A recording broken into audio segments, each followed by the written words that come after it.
মানিকচক থানার এক সিভিক ভলেন্টিয়ারকে রাতের অন্ধকারে মারধরের অভিযোগ উঠল এক যুবক সহ তার পরিবারের বিরুদ্ধে। মারধরের ঘটনায় গুরুতর আহত মোহাম্মদ নেজামুল, বছর 37, সিভিক ভলেন্টিয়ার। ঘটনার সম্পর্কে জানা গিয়েছে, শুক্রবার রাতে নিজের বাড়ি থেকে টোটো নিয়ে মথুরাপুরে নাইট ডিউটি করতে আসছিলেন সিভিক ভলেন্টিয়ার। সেই সময় নাজিরপুরের নিমতলি এলাকায় কর্ণ মণ্ডল নামে এক যুবক তাকে হাত দেখায়। অভিযোগ, তাকে সাহায্য করার জন্য দাঁড়ানো মাত্রই তার সিভিক ভলেন্টিয়ারের টোটোর চাবি খুলে নেওয়ার চেষ্টা করে যুবক। সেই সময় সিভিক বাধা দিলে তাকে মারধর করা হয়। পরবর্তীতে অভিযুক্ত যুবক কর্ণ মণ্ডলের বাবা ও মাও এসে মারধর করে সিভিক ভলেন্টিয়ারকে। বিষয়টি জানা মাত্র স্থানীয় ভিলেজ পুলিশ ঘটনাস্থলে গিয়ে উদ্ধার করে সিভিককে। এই ঘটনায় রাতের মানিকচক থানায় দায়ের করা হয়েছে লিখিত অভিযোগ। জানা গিয়েছে, মারধরের ফলে সিভিক ভলেন্টিয়ারের বাম চোখ ব্যাপকভাবে ক্ষতিগ্রস্ত হয়েছে। মালদা থেকে রাহুল মণ্ডলের রিপোর্ট, সানন্দা নিউজ। রাত্রেবেলা আমি ডিউটি যাচ্ছিলাম, মথুরাপুর চৌরঙ্গিতে আমার ডিউটি ছিল।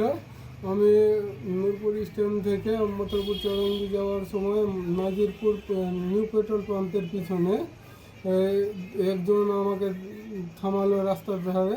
কি আমি ভাবছি কি যাবে মনে হয় মথুরাপুর, তো আমি থামলাম টোটো নিয়ে। আমি নিজের টোটো আছে, আমি টোটোতে আমি ডিউটিতে যাই আর আসি। রাতের বেলা বা দিনের বেলাও থাকলে আমি টোটোতেই যাই আসি।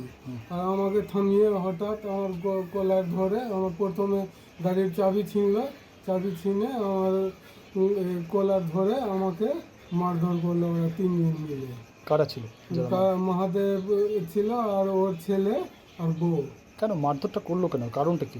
কোনো কারণ আমি বুঝতে পারলাম না যে কি।